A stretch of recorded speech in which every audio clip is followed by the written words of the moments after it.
was where you got a fundable score. How long take for the new investigator to have the first Arab one? I'm sorry? How long take for the new investigator to have the Arab one? How long? Yeah, it takes time, like Oh, 2 years, 3 oh, years. that's a very good question. How long can you ask for an R01 support? How many years for the R01? No, how long take for the person? Oh, to get the R01? Oh, gosh, that's a really hard question.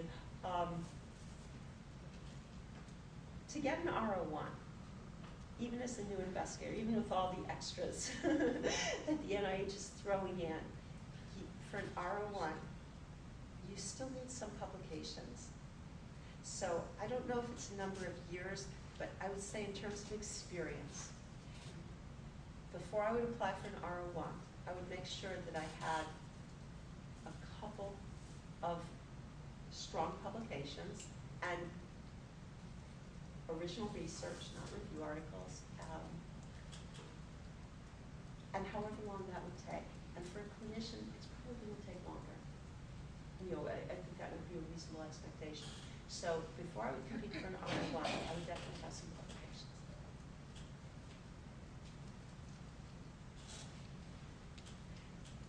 Even if you don't qualify for an R01 yet,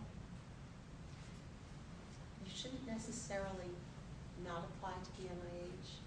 If you're at the point where you're looking for money to carry out some pilot data, you know, to get pilot data, pilot studies, look at the R03. A lot of people just pass over the R03. They think, well, it's not worth my time. It's $50,000 a year for each of 2 years. That's a lot of pilot data.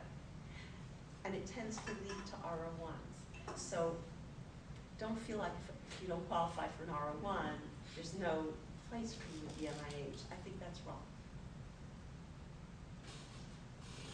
With this, the last section we were talking about is sort of mainly applicable to NIH, but obviously if you're not applying to NIH, can you transfer that?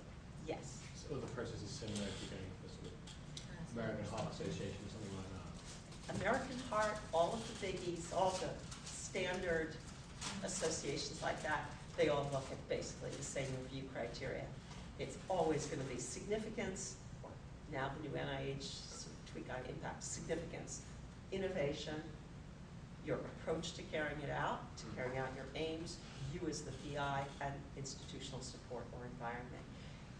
I can't even think of a funding agency that deviates from those. There may be such a slight modification, but it's very slight. Even NSF, the National Science Foundation, which doesn't support clinical research, it supports basic science. In fact, if you have anything clinical in it, it's not germane to their mission.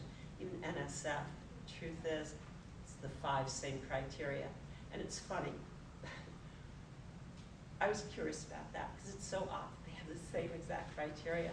And then someone finally spelled it out for me, and it's actually so obvious, although I can't say that it ever would have occurred to me unless someone spelled it out. The same people who sit as reviewers at NSF, at American Heart, they're the same people who are sitting on the review committees at NIH. So you tend to approach grants, for the most part, in the same way. It's the same cadre of people. So it's a very, very standard review process. Very standard. Significance always is going to outweigh everything else. No question. In my opinion, at least, significance is the biggie. If you're a grad student, if you're a postdoc, are you going to try and conquer the scientific world in terms of innovation? I would say cool it. I would say too much innovation. It's so crazy. You know you need something new. But if there's too much that's new, it's going to count against you. So I would say, chill with innovation. To be honest with you, I mean, I would be careful there. But are you the right PI? That's definitely a valid question.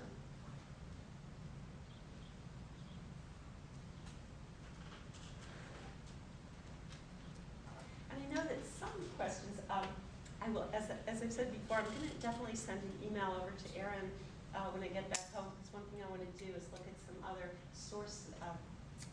databases that include funding sources. And I know I'm gonna think of the one I'm trying to think of for you when I'm on the plane. But failing that, certainly when I get home, I have earmarked some. There's one in particular for new investigators I do think will be helpful. And just make sure that Erin has your email address with your sign-in, because I'm going to send her some follow-up information. You know, and if people have questions, certainly, you know, please pass them along. I'll do my best to try and address them.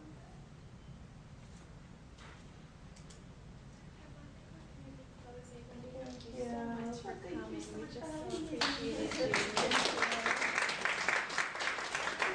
have your evaluations, we'd really appreciate it if you fill them out and turn them into Mona, who's outside right now. Sure.